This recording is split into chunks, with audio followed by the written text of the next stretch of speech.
many of the families we work with today are also very family oriented. They're family first, and they like that they're working with a firm that has the same mission, vision, and values similarly to them, and how they operate with their family. The reason why I eased into it was not because of anybody else other than myself, because I didn't think I would be able to do it. And to my pleasure, I was able to do it.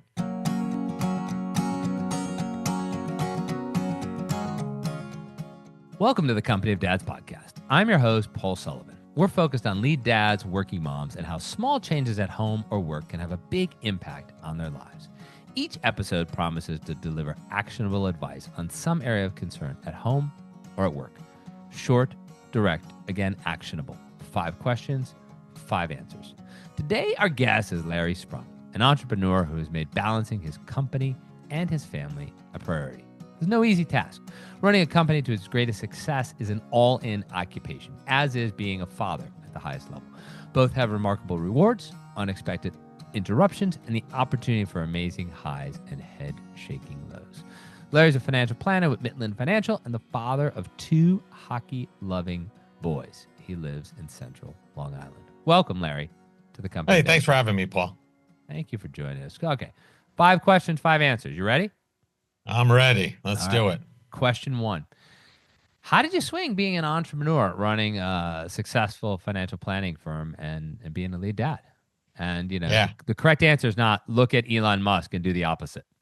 Yeah. I wish I could say it was easy. It's not, but nothing, rarely great is ever accomplished in an easy fashion. So I took it on, but really it was understanding and knowing what my core values were as a father, as a person, as an entrepreneur, and making sure that I was filtering all of my decisions through those core values. So I'll give you a direct example. When I launched my firm originally, right now we're in Hauppauge, but originally my office was in Melville, which was quite a distance from where I lived. And as my kids were starting to go embark on school, I knew that it was going to be very difficult for me to hop out of the office, go see them, and then come back if needed.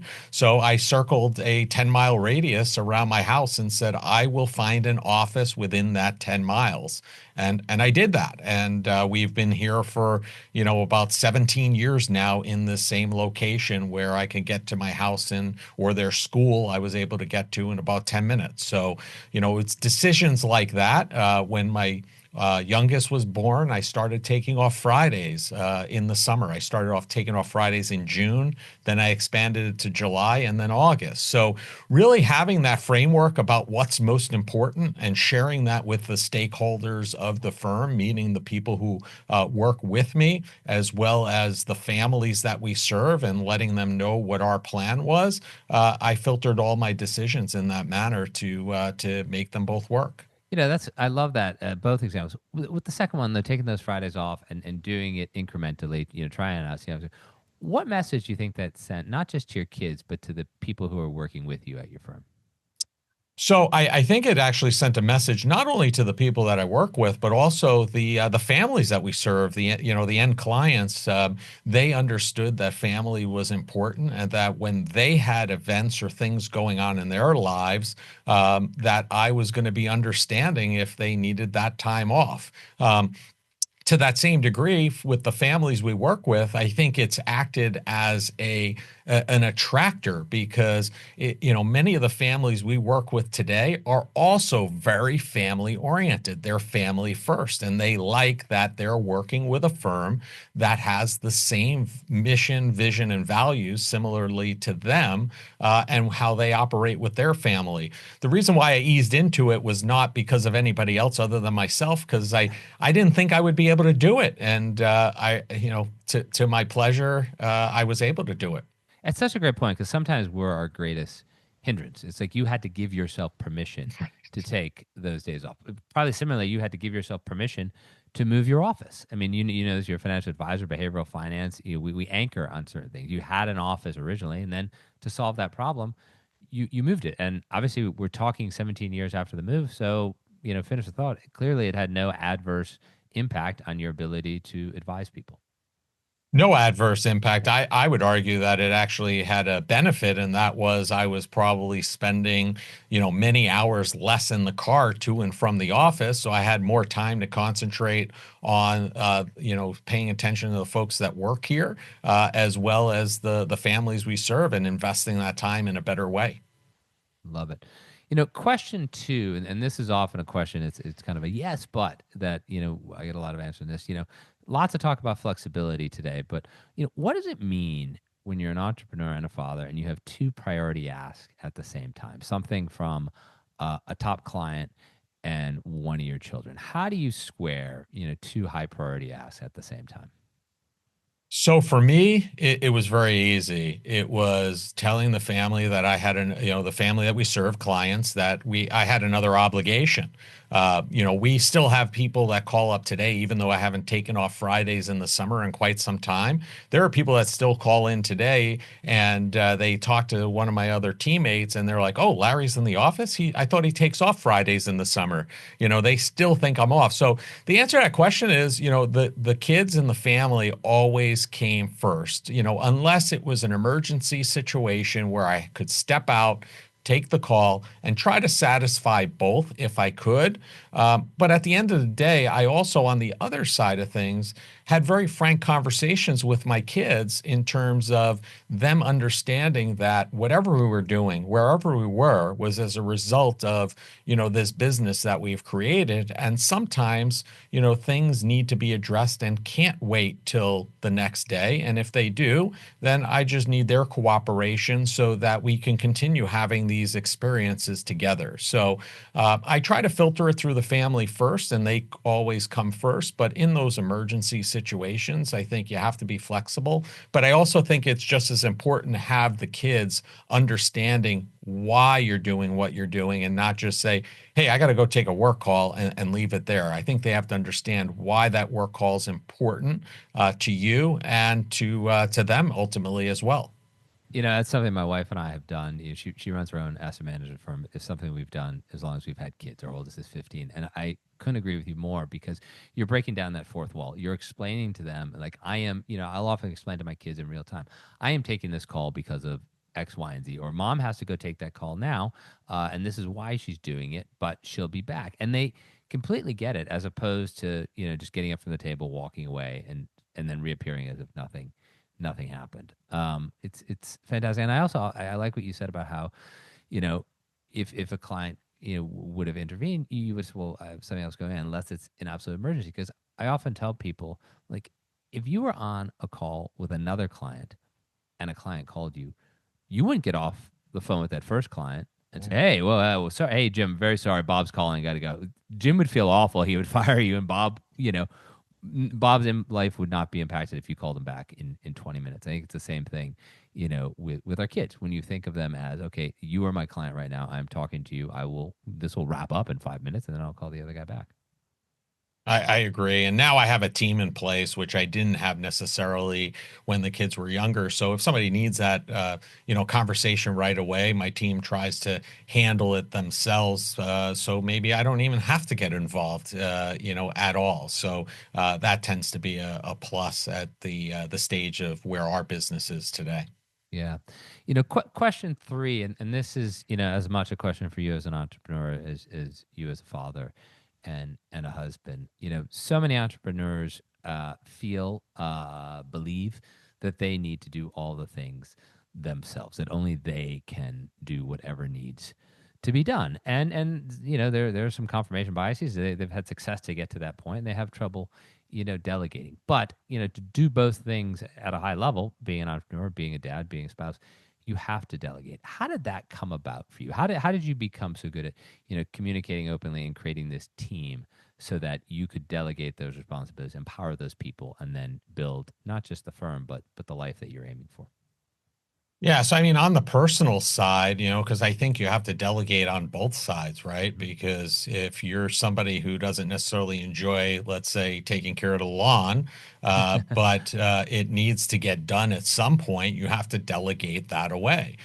So I will say this, Paul, I was much more inclined, and it was a lot easier for me to do that on the personal side and delegate that quote unquote stuff away. On the business side, it was a little bit more challenging initially to really start letting go and having other people take that on. But over time, I've gotten much better with it. I'm trying to delegate more and more. And I think you just have to come to the realization that nobody, for the most part, is going to do it exactly like you would.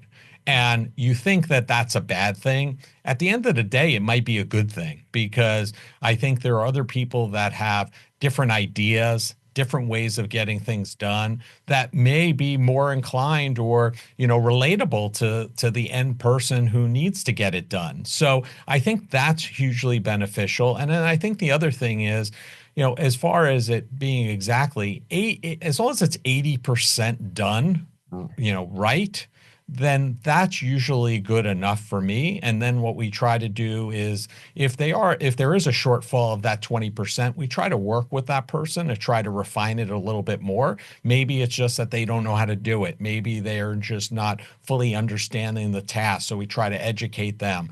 And I think it's a process. And, many entrepreneurs, when they start out, they're good at something, right? And then they start doing that something, and then if they're successful enough, they find out not only are they doing that something, but they're doing all these other things that they really never signed up for. And those are Right. the things that you really have to start delegating away to get back to, what your unique ability is and where you really enjoy and thrive. So it's easier said than done, but it can be done. But you have to enter it with the mindset that done is better than perfect. If somebody else can do 80% as good as you, let them run with it. And that will just allow the business to grow that much better and that much faster. Was there a moment that you remember when it became easier for you to embrace that philosophy? Was there sort of a tipping point moment where you're like, okay, because you're Yeah, obviously I mean, doing I it don't. now, but it 20 years ago you weren't, you know. I don't know that it's 100% simple now either.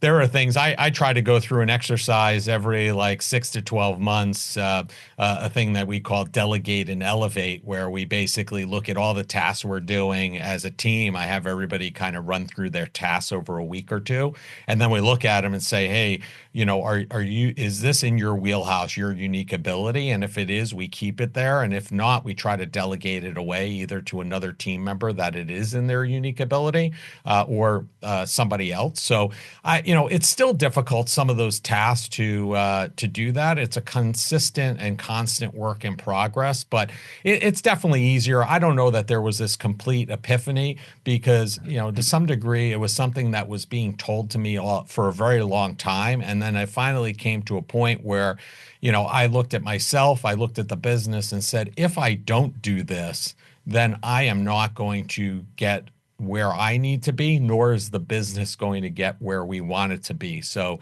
it kind of forced us in that direction. Love it. Question 4. Life like financial modeling, financial planning doesn't always go as planned. I know you've had some challenges in your own family with the loss of your brother-in-law. How, as a parent, have you helped your children, two boys still young, 18, 21, how have you helped them to understand that, life is going to throw them curveballs, that it requires resilience, but, there's only so much that you can plan and control? So I think there are two things that have really impacted that for our family. One is, always being open and honest with what's going on with the family and not sheltering them from information or things that may be going on, right? Even you bring up my brother-in-law, we lost him when my oldest was 18 months old. So he, has very few, if any, memories, and my youngest never even met him. But at the same time, we were always forthright with them, in an age appropriate manner in terms of letting them know that Uncle Keithy died of a disease of his brain. That's really where it started, and we're open and honest about that. And as they got older, we had more detailed conversations, and they started understanding that. So I think from a standpoint of not sheltering the kids, not kind of creating this participation trophy environment where just for showing up you get a trophy, and understanding that things don't always go up, they go down as well, and helping them be resilient when those instances come to knock them down, talk them through it and help them become resilient through that process. So I think that's one way. And then the second way is, as you mentioned in the intro, both of them played competitive hockey from a very early age, from the age of 5 or 6. So I think sports really is a great educator in a lot of ways, in terms of, how to work in a team environment, how to work with other people, how to work with other personalities, how to deal with highs and lows, in terms of winning and losing. And I think there are so many great lessons learned from sports that I believe every child, no matter what, should be involved in some kind of team sport, team environment, something team related so they can get that experience. So I think if you're open and honest as a family, get them involved in, outside activities where they can also learn and grow and feel, those highs and lows and understand and build that resiliency are two great ways to, help them face the world that they're going to see when they finally move on their own completely. That's fantastic. Question 5, fifth and final question. You talk a lot about joy, Joy, all in capital letters. What does that mean to you, and how can the rest of us learn from it? Yeah, for me, that's my why, is to create more joy from life, right? We talk to families all the time, and a lot of times they're wondering how much money they need for retirement or how much money they need to send their kids to college. And what we try to do is we're like, hey, we'll get to that. That's stuff that every advisor will talk to you about. But let's start out with, what and where do you derive joy from? What is this money going to be used? Why do you want to have your child's education funded? What is going to bring you joy for doing that? And we derive everything out of there. So, when I'm thinking about things that I need to do or where I need to be, if I have two competing forces, if you will, that want my time, I look at it, well, is this going to give me joy or is this going to give me joy? If one's a no, then I'm probably not going to do that, because at the end of the day, that's what life's all about. So I get joy by helping the families we serve work towards and reaching their goals. I get joy from working with our stakeholders, the folks that serve those families, and helping them work towards and reach their goals. And then as a family, I derive a lot of joy from traveling, spending time with my wife, who is also in the business. So we spend a lot of time together, through the business and outside. And then just spending time with my kids, who are not in the house and haven't been for about 3 years now. But, like this week, I'm heading down to Maryland on Friday to watch my youngest play Friday and Saturday night. And that'll bring me a lot of joy doing that. So that's really where, we derive, and we strive to hit on all cylinders, is to drive that joy factor, not only for us, but for the stakeholders here and the families we serve. And it just creates a much better environment for everyone. Larry Sprung, thank you so much for being my guest today on the Company of Dads podcast. It was a joy to talk to you today. Thank you, Paul.